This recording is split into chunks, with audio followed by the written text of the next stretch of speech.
Oh. All right. Well, good morning. Happy summer to everyone. I'm Nancy McSherry Jensen. I'm here with Sarah Denwald, my business partner. We are running Hangout Habits with the Swing Shift. Today, we are delighted to welcome Vidya Subramanian, who's going to talk about making the shift back to tech. I'm going to tell you a little bit about Vidya, and then we're going to have a little conversation here with her. So Vidya is the founder of MyTechLadder, which is a career progression and mobility service, and it's focused on the technology area. So Vidya is an entrepreneur at heart with a passion for education. She's also a technologist who believed in DevOps and pushed for it before the word was in existence. She's had a variety of roles, including founder at MyTechLadder and at DevOpsly, 1 Minute Dances, a nonprofit dedicated to helping women reconnect with the performing arts. She's a startup advisor, and this all builds on her past work at Microsoft, Agencia, Expedia, and drugstore.com. So Vidya is a woman of deep experience and many talents. We're delighted to welcome her here today. Vidya, MyTechLadder is a technical career service. Can you talk a little bit about what it offers and who it's intended for? Sure. Thank you again, Nancy and Sarah, for having me. I'm very excited to be talking to Swing Shift about not just MyTechLadder, careers in general.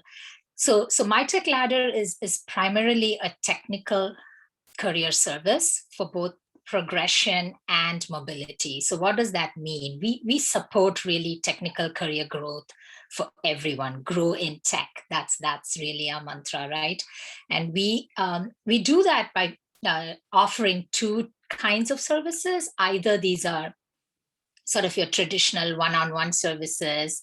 People can schedule these, and we offer both skills, competencies oriented discussions and helping really bring awareness to an individual's current competencies and skills, technical skills, and then visibility into what technical skills are needed for the future and what's current in the market and, Right. and how to be marketable. That's on the one-on-one side. We also offer role-specific workshops. So for example, we do a 6-week series just on product management and how do you really hone your skills to be a product manager? What are some core skills and competencies that are expected when you are targeting a role like product management? So we focus on both career switchers who are, let's say, moving from software engineering to product management, or TPM to product management, or QA to TPM, Right. as well as those who've been on a break. Right. So, and, since Vidya knows this, and so does Sarah, my background is in product management. And so when I worked in product, it always seemed like program managers wanted to be product managers.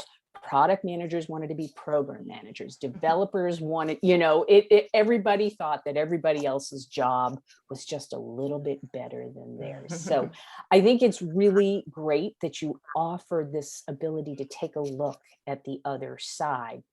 So you're dealing with people who are currently working, as well as people who have been on break. Now, when people want to re-engage or switch to a tech role, what's the biggest barrier that you see among people who are engaging in this? So the funny thing is, whether you are on a break and then relaunching, or you are switching, the barrier is the same. So that's actually, I think, a good thing, right? So do not consider as being on a break is actually any different from someone who is currently looking to switch. Having said that, I think the number one barrier we've consistently seen is this lack of clarity when it comes to what's the role to chase after. And I think this goes to the point that you just made, Nancy, which is, you always think the other role is a little bit better, or, I'm just not there yet for that role. I can only do this role. So the more clarity you can bring, and that's definitely part of what we try to do in the one-on-ones and workshops, but you really can obviously do all this by yourself too. The more time you spend understanding what are the skills required for the job and what are your strengths, that's really and that's a barrier, because it takes time to really, you know, I've always loved this aspect where people say it takes hard work to write a short story, right? Or write one paragraph. Yes. So your personal pitch, if you have to bring it down to those 5 sentences, that's hard. It is. And I think that many people, when they're looking either to switch roles or to come back, they get bogged down in the, well, I don't have the technical skills, or I'm behind, or some other thing. I think it's fascinating that you focus on the clarity aspect. When you work with folks, how do you help them achieve that clarity? Is there an exercise or a question that you ask them that helps drill down on that a little bit? Yeah, that was my question too. What are some steps that you advise if someone feels stuck and they're unable to find that clarity? Like, are there some go-to exercises that you use, or maybe it's reaching out to people in their network to have conversations? What do you advise when people get to that point? Definitely. I think on your own, I personally first like to, and I've done this myself and I keep doing this too, right? Which is really zoom in on sort of the intersectionality of your strengths, right? What are your transferable skills, and how does that intersect with things that you love to do, that you would do even, and as much as, you know, Mm-hmm. I mean, it is overstated that chase after your passion, all of that, that's not, I'm not making it like a big sort of, you know, not in that point of view, but really try to figure out what would excite you to still wake up in the morning. And, you know, we all have life, right? And now with COVID, all the more we know. So what's the one thing that will drive you to still say, you know what, I can spend 6 hours a day doing this, or 8 or 9 hours a day doing this. And for some people that might be, you know, the health tech industry. For some people, it might be that, you know, they've battled with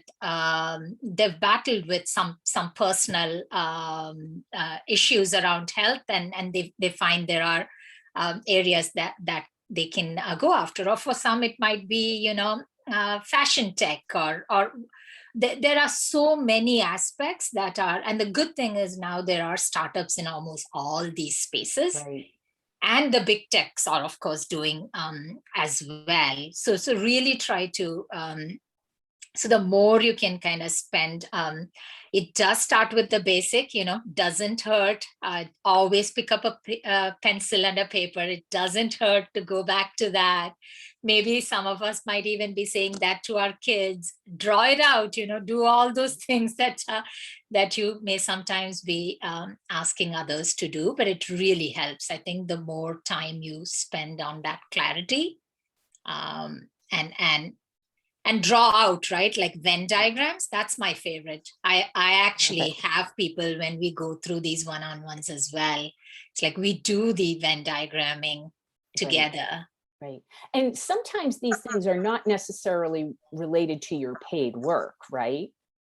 That's a very good point, Nancy. I personally think it is not related, and it is, in fact, that's where, again, that intersectionality and the transferable skills come in, you know.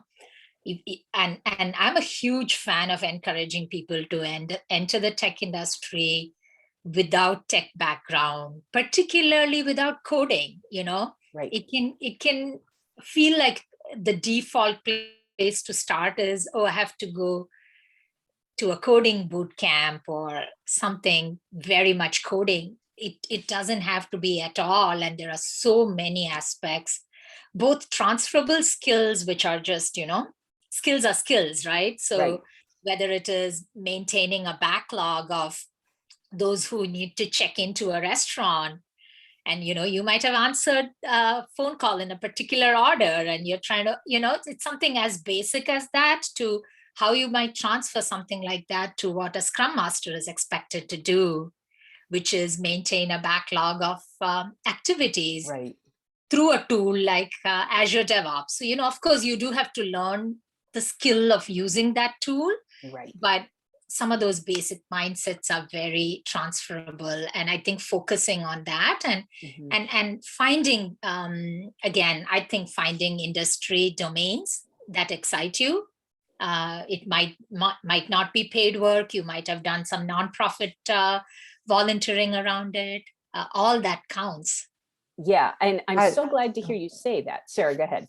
I was just going to say, I love that mindset, because I think a lot of our community, if they haven't been in tech and they're looking to transfer, the first thing they do is they think, well, what boot camp should I sign up for? What, education do I need? What schooling do I need to go back to? And for some people, that can also be a stalling tactic to really be moving them forward. It's almost one more thing that they can like focus on before they actually get to like the hard part, right? Which is finding that job. And so I love the fact of, you also saying like, wait, you don't have to necessarily go that route. You can still get to your goal without doing that. But I think, and what I think is like the key at that point though, is really understanding your skills, right? Your transferable skills, and understanding the roles that are out there. And we always say you need to talk to people that are at those, in that industry, in those roles, to understand what is out there, right? Like what you were saying,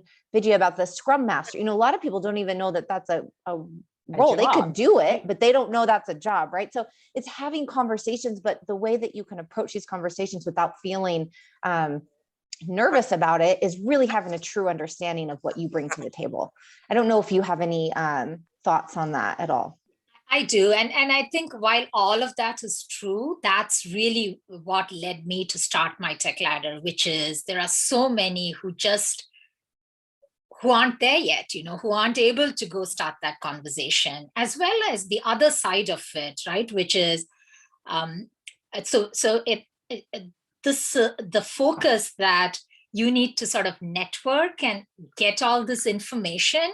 There is a certain organic aspect to it that some people are waiting for that to be like super organic, and it never is. Yeah, you right. do have to make that first step, but again, people aren't able to, and the personality types, it hits, I think, a certain personalities harder than others. That's what we've found, right? So that's where I think we are striving to kind of say, hey, can we bring the two sides together? So you're providing a shortcut.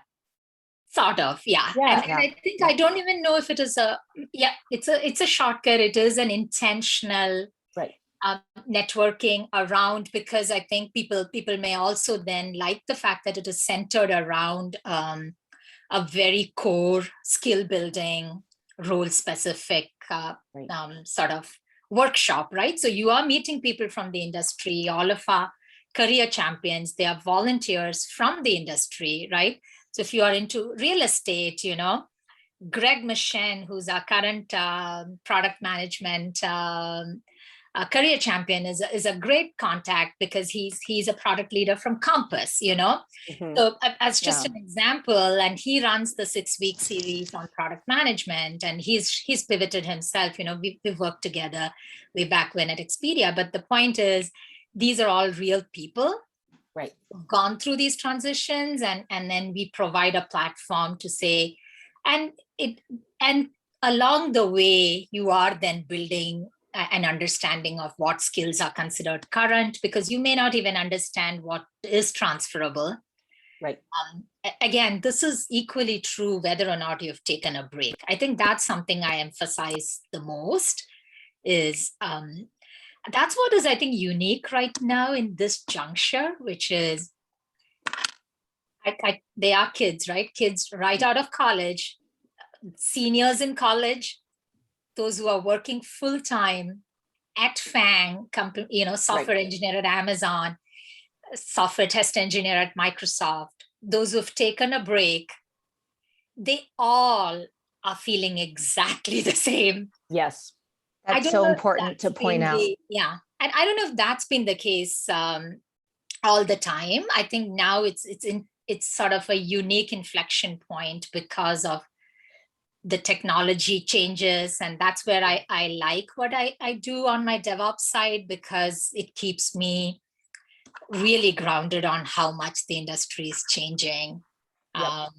And therefore it impacts everyone the same way. At least that part of it is maybe a good thing. Yeah. Yeah. Go ahead, Sarah. I was just wanted to feeling the same. Can you drill down on that just a little bit more? I think it's so important. So what exactly is everyone feeling? Is it that need to potentially do something different? Is it how hard that is for everyone to do something different and for them to make that change? Is that's what's the same for everyone, or what exactly is that? Yeah, I'd say two things, and I can speak to it now even more because of the clubhouse rooms that I've been doing. And this is, believe it or not, universal, right? Like literally people are joining from corners of Africa or India and right here in the US, someone maybe even next door, and they're all wondering what's next, what's the next right role, and what is the role, even if it is the first time. Because unless you've done a very clear cut computer science degree, and even then they do feel conflicted coming out of it. What's the role that fits my strengths? Because I think the good news is, again, there is more awareness that I need to align my strengths toward the work that I take on for everyone's, I guess, benefit, including, I do recommend that for your own sort of sanity. It is a good thing. You don't have to like chase after big passion or anything, but align at a core level. So it's not a huge task to be able to go do your work. So I think people feel the need to find that alignment. And then what makes it really complex is that the job descriptions are all over the place. Yes. The titles are just very unclear. And then when you go down the path of even something like a software engineering role, it can be all the way from, do I get into like ML and AI and something that's very much about data? Should I become a data scientist, or should I just focus on my algorithms as a software engineer? Or should I just forget about all that and go chase after cloud? So there is that entire gamut. Or should it be front end or back end? I definitely didn't have to worry about any of that. I had a very vanilla path, I can say. I did my degree in computer engineering, and then, you just have one option. You go become a software engineer. You don't come out of it thinking, which out of these 20 flavors do I pick? Right. So, and that's what is, I think, impacting everyone, because all industries are becoming tech centric, which again is a good thing. Right. But how does that translate to me is, I think, where people are feeling like, I'm not sure how to translate my skill set. Again, whether you're on break or whether you're on a college campus. Well, and I think that you're saying something that I absolutely agree with. 20 years ago, technology was its own discrete silo, right? There were other industries, and then there was tech. And yes, that's still true, but technology has pervaded every industry that you can imagine. And I think it's pervaded other roles. And so it made me wonder, as we talk, we talked a little bit about the barrier of switching, from test to SDE or QA to test. It sounds like what you're saying is the barrier isn't that much different if you're coming from, say, finance or marketing or support or customer service. It's really more about saying, in those cases, you can say, look, I'm the subject matter expert, right? And in those roles, as well as in other industries, real estate's a great example. Somebody who's been a realtor who wants to then pursue a technology role, they come in with this incredible breadth of knowledge and potentially these other technical, these other skills that can be applied in a technical way. So it sounds like that, it's, you mentioned this at the top, that it's really about thinking about what do you bring to the table. I want to ask a little bit. You started, in addition to running MyTechLadder, you also work at your company DevOpsly, right? And you started MyTechLadder as a give back project. How do you balance those roles? Because many people are doing what you're doing, Vidya, which is putting together a portfolio career. And how do you make those gives and takes in terms of where you put your time and energy? Yeah, that's a really critical aspect of, I think, being very intentional about how you're spending time. Going back to, and it's not easy. I find it's not one vanilla sort of approach every single day even, right? But I find that being very pragmatic, that end of the day you have to find pieces that allows you to you want to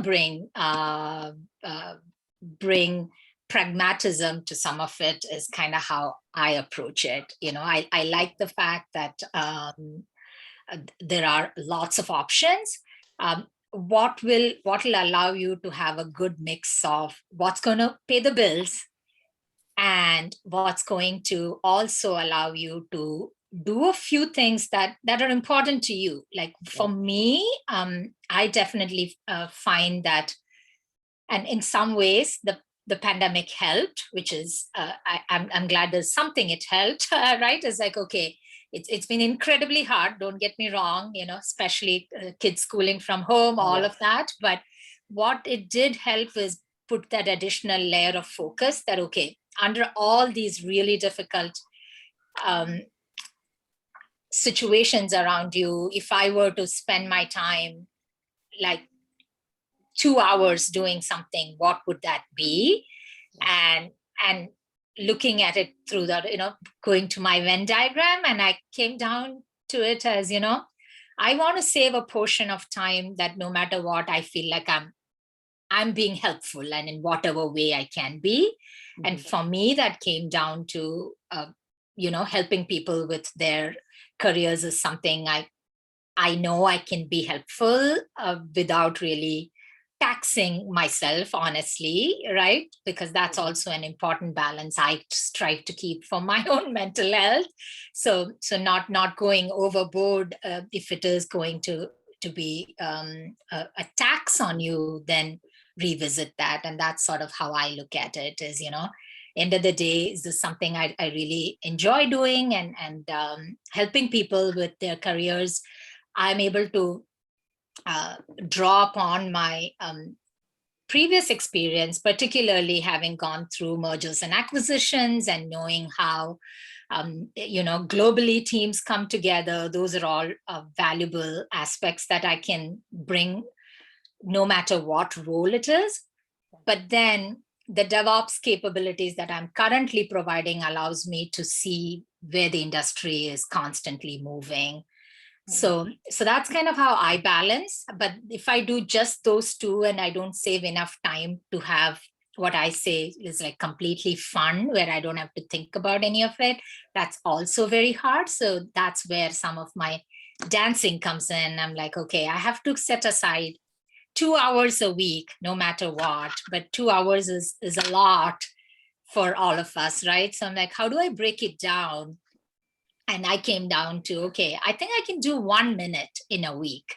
And that's sort of how 1 minute dances was born. I'm like, I don't have to even do 5 minutes, we know, right? So, so how do I break it down so you can still have some something measurable for your own sake?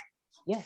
I also love the idea of, it just dawned on me when you were saying this, and I don't think it's brought up enough, at least within our community, is that you're not getting everything you need from one bucket, right? Because some people feel like, oh, I'm at a point in my life where I need impact, purpose, all of that in my job, right? And it's like, sometimes that's hard to get that from your job. And it doesn't mean that maybe you're unhappy, right? It just means that maybe you need to supplement with something different, something that fills your cup a little bit more. And usually that is about giving back and making an impact, because that is what fills most of our cups as humans, whether we realize it or not, right? Is serving others. So I think that that's an important point, is like finding that balance and, and then saying, oh, wait, maybe I don't need to like do a 180 on my career to feel more impactful. Right. Maybe there's other things that I can, dip my toe in and test out and try and see how that is feeling. There's other steps you can take before that. Because right now, I think many of us are in a state of change, or we feel like we need a change for some reason. And there's other things you can do, right, that can potentially be less drastic for the time being. Yeah. I think I like that approach very much. And I do, for the record, I'll say, I think it is overstated when you say, chase after that one passion. I mean, yes, of course, it can happen. Sometimes all of it might converge, and there's nothing wrong with that. If it happens, it happens, but be purposeful about, finding that triangulation. Well, Yeah, and absolutely. I think it's important, and you're doing this, you can get that combination of things. It may not all come from like the one single source, is what, I think what you're doing, what Sarah is saying. And particularly after the last 18 months, I think many people, whether they're fully employed, whether they stepped back, whether they've been on a break, are coming to the same realization that they need this combination of things. And there's many things they are saying no to, right? And we talk to tons of people, and we are hearing this up and down corporate hierarchies and across roles in industries. And so it's as important to say, I want this, and this in my life, but I might not get it all from the same place. And that's okay, right? Because as you said, you got to pay the bills. Having clarity on what you want, right? So you're not saying yes to the wrong things is also equally as important. Yeah. So I have one final question. So you've talked a lot about people switching in between roles. For people who are looking to break into tech or coming back after a break, what do you think is the single biggest recommendation, or the single most important recommendation? Because it is a unique situation when you're either coming in and you don't have those technical skills, or you've been out maybe for a little while. I definitely think after a break, if you're coming back, and it's assuming you're more like mid-career, right? Yes.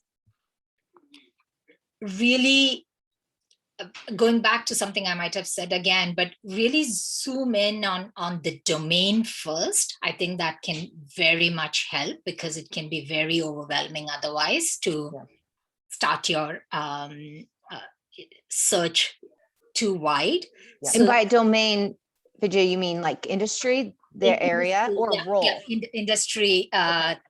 Industry area. The industry, the business problem that you are most likely going to be able to bring, draw from your past, and then build toward where you want to go. But don't forget that you actually have enough things from the past that you can draw upon, and maybe that's where you might need some help, including, I know, and Nancy, you offer a lot of these things at Swing Shift, where you're bringing that clarity. So that's super critical, right? So that level is very critical, and that's where the more you can kind of treat it as a funneling process, and then go into,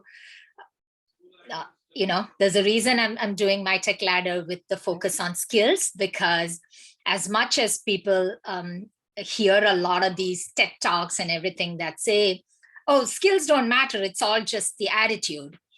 I think they forget the fact that there are a lot of people who just need the confidence that they have the skills.